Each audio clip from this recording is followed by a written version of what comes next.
میں نے بہت غلط کیا آپ سے دوستی کر کے، آپ سے محبت کر کے۔ آپ کی نظر میں تو میری کوئی اہمیت ہی نہیں ہے۔ اس نے بھی سارا کی طرح میری بات سنے بغیر فون رکھ دیا تھا۔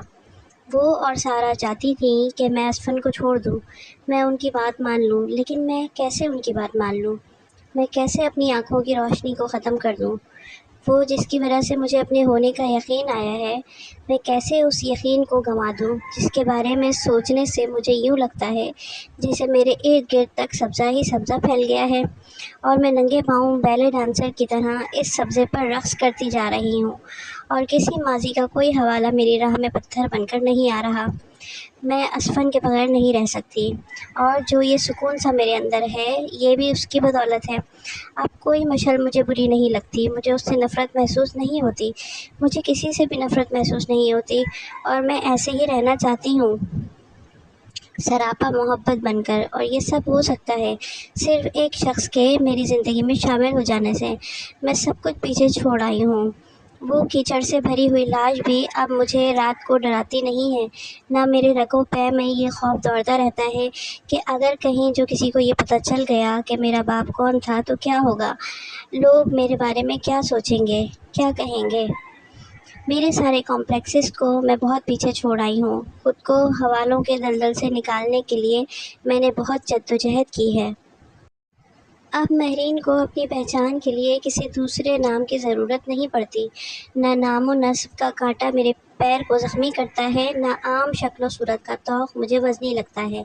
میں نے خود کو اپنی محنت سے ایکسل کیا ہے، ان سے جن کے چہرے دیکھ کر دنیا خوبصورت لگنے لگتی ہے، ان سے جن کا شجرہ نسب دیکھ کر جی ان کا غلام بن جانے کو جی چاہتا ہے، ان سچن کی دولت دیکھ کر حسد محسوس ہونے لگتا ہے، اور مہرین منصور نے ان سب سے ستائش پائی ہے، اور اسفند عثمان اس مہرین منصور کی واحد خواہش ہے، اور سارا چاہتی ہے کہ میں اسے بھول جاؤں، اسفند عثمان کو۔ اور اس دن جب میں نے کیفیٹیریا میں بیٹھے بیٹھے یکدم رابعہ کو کے آگے ہاتھ پھیلا دیا تو وہ چونک پڑی۔ ذرا دیکھو رابعہ، میرا فیوچر کیسا ہے؟ میں جو کبھی بھی پامسٹر پر یقین نہیں رکھتی تھی، پتہ نہیں کیوں میرا دل چاہا تھا اپنے کل کے بارے میں جاننے کا۔ کیا جاننا چاہتی ہیں آپ؟ رابعہ کی بجائے اس نے مجھ سے کہا تھا، بس یہ کہ کیا میں آئندہ زندگی میں خوش رہوں گی؟ وہ میری بات پر مسکرا دیا تھا۔ رابعہ نے میرا ہاتھ تھام لیا۔ یار، ہاتھ دکھانے کی ضرورت ہم جیسے لوگوں کو پڑتی ہے۔ تم جیسے نامی گرامی لوگوں کو اس تکلیف کی کیا ضرورت ہے؟ تم لوگ تو مقدر کے سکندر ہو، اور پھر تم تو ویسے ہی بہت ہاتھ دکھاتی رہتی ہو، شیبا نے مجھ سے کہا تھا۔ میں چپ رہی تھی، صرف رابعہ کے چہرے کو دیکھتی رہی جو بہت غور سے میرا ہاتھ دیکھ رہی تھی۔ بھائی اتنی دیر کیوں؟ کوئی خزانے کا نقشہ نظر آ گیا ہے ہاتھ پر؟ اس بار رکشی سے کہا تھا۔ نہیں، خزانے کا نقشہ نہیں، مگر یہ ہاتھ بہت عجیب ہے، بہت مشکل، شاید میں کوئی صحیح پیش گوئی نہ کر پاؤں کیونکہ میں اسے سمجھ نہیں پا رہی۔ مہرین کی زندگی کو دیکھتے ہوئے یہ جیسا ہونا چاہیے ویسا نہیں ہے۔ بہرحال کوشش کرتی ہوں کہ کچھ بتاؤں۔ کوئی کرائسس آنے والا ہے تمہاری زندگی میں، بہت بڑا کرائسس۔ ایک دم سے تم گمنامی کی زندگی میں چلی جاؤ گی، بہت سے لوگ تم سے قطع تعلق کر لیں گے، شاید تم مینٹل ڈس آرڈر کا شکار ہو جاؤ، شاید تعلیم کا سلسلہ بھی جاری نہ رہے۔ وہ اٹکتے ہوئے کہہ رہی تھی۔ اسفند نے اچانک بہت نرمی سے میرا ہاتھ اس کے ہاتھ سے چھڑوا لیا۔ کیا بکواس ہے بھائی، چھوڑو اس قسم کی باتوں کو، کوئی ڈھنگ کی بات کرو، اس نے کہا تھا۔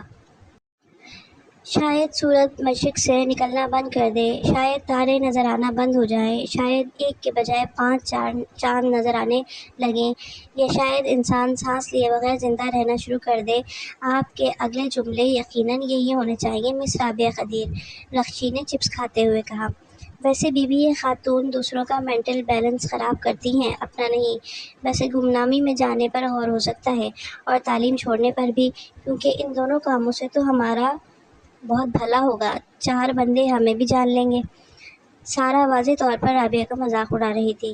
ویسے بھائی میں تو کل صبح تک کے لیے تم سے قطع تعلق کر رہی ہوں، مجھے آج ذرا جلدی گھر جانا ہے۔ خیر رابعہ بی بی، بہت دل خوش کیا آپ نے ہمارا، ملتی رہا کیجیے، اللہ آپ کے علم میں اور اضافہ کرے، شیبا نے اٹھتے ہوئے کہا۔ بھائی میں نے کہا تھا کہ مجھے اس کے ہاتھ کی سمجھ نہیں آ رہی، اور ویسے بھی ضروری نہیں جو میں نے کہا وہی ہو جائے، مجھے تو خود بھی ایسا نہیں لگتا۔ مگر ہاتھ کی لکیریں کچھ اس قسم کی ہیں، رابعہ نے جھیپتے ہوئے کہا۔ اور اس دن کیفیٹیریا سے باہر نکلتے ہوئے اسفند نے کہا تھا، ان باتوں کو سنجیدگی سے مت لینا، ایسی باتیں صرف انجوائے کرنے کے لیے ہوتی ہیں۔ کیوں، کیا سچ نہیں ہو سکتی؟ میں نے اس سے پوچھا تھا۔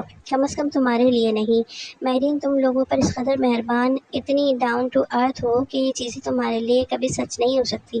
تم نے کبھی کسی کو تکلیف نہیں پہنچائی تو خدا تمہیں ایسی تکلیف کیسے پہنچا سکتا ہے؟ اور میں نے سوچا تھا کہ ہاں واقعی یہ سب کیسے ہو سکتا ہے، میں نے کبھی کسی کا برا نہیں چاہا تو میرے راستے میں کانٹے کیسے بچھا سکتا ہے؟ اور اب جب سارا اور لینا مجھ سے ناراض ہیں تب بھی کوئی واہمہ مجھے پریشان نہیں کر رہا۔ ابھی کوئی چیز میرے بس سے باہر نہیں ہوئی ہے، میں انہیں منا لوں گی، آخر وہ میری فرینڈز ہیں، وہ میری بات کیوں نہیں مانیں گی؟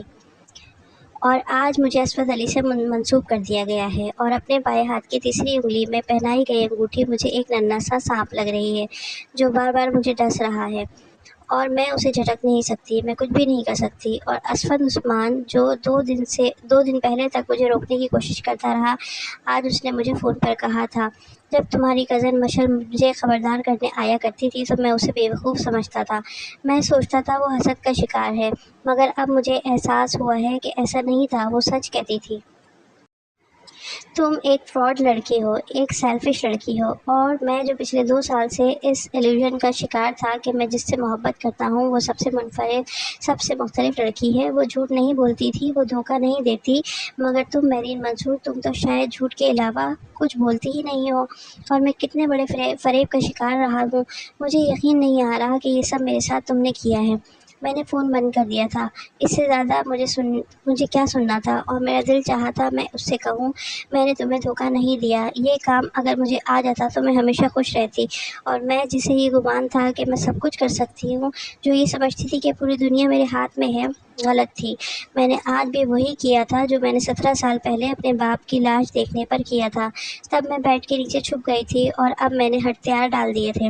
میرے ہاتھ میں انگوٹھی پہناتے ہوئے افی خالہ بہت خوش تھیں، امی بہت مسرور تھیں، اور میں سوچ رہی تھی ہر ایک نے مجھ سے اپنی نوازشوں، اپنے احسانوں کی قیمت وصول کرنے کا فیصلہ کیا ہوا ہے، اور افی خالہ نے مجھ سے بات کیے بغیر امی سے میرا رشتہ مانگا، اور امی نے میری مرضی جانے بغیر ہاں کر دی تھی۔ اور جب انہوں نے مجھے یہاں آ کر یہ بات بتائی تو میں بہت دیر تک انہیں دیکھتی رہی تھی۔ ان کے ہاتھ اسی طرح سونے کی چوڑیوں سے بھرے ہوئے تھے جیسے میری ممانیوں یا افی خالہ کے ہوتے تھے، اور ان چوڑیوں کے وہ 16 سال پہلے مجھے چھوڑ کر چلی گئی تھیں، لیکن مجھے ان سے کوئی شکوہ نہیں تھا۔ انہوں نے اچھا کیا، بہت اچھا کیا، میرے لیے اپنی زندگی خراب نہیں کی، اور اب وہ میری زندگی خراب کرنا چاہتی تھیں۔ افی تم سے بہت پیار کرتی ہے، اور پھر اسود تو لاکھوں میں ایک ہے، میں تو افی کو انکار کر ہی نہیں سکی۔